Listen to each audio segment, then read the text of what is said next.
Jeremiah 7. Here God says to Jeremiah, "Don't pray for this people. Do not make intercession to me for them, for I will not hear you." But as you go on in Jeremiah, you find that he does pray for God's people, and God does hear him. Well, what a wonderful God we have. God is not the God of Islam, that this is who I am, these are my principles, this is what I'm going to do, you just got to submit. God is not the God of the Greeks and the Romans, those idols they had, those gods whom they defined as being a god because you have no emotion. No, God has emotion and he is open to dialogue.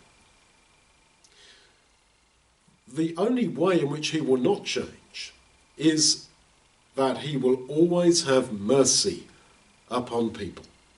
So, here you see how prayer really does change things, because God is willing to be persuaded. He said to Moses, "I'm going to destroy Israel and make of you a great nation." Moses starts to intercede and God says, "Don't speak to me about this matter." As if, well, yes, knowing me and knowing you, Moses, you'll probably persuade me, and I don't want to be persuaded. Moses does talk to him about the matter, and God does change. He does not destroy Israel and make a great nation of Moses.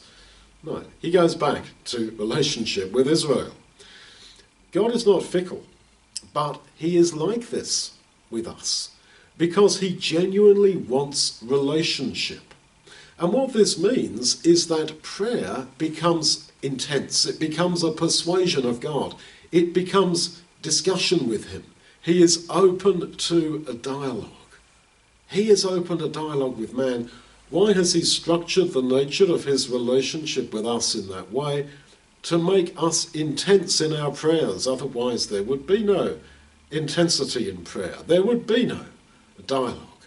There would be no persuasion. You think of how Abraham tried to persuade God about reducing the number of people that were required in Sodom to be righteous so that God wouldn't destroy the city. God was open to dialogue. This is what gives relationship with him something live and something mutual, something two-way. Because God wants that relationship with us.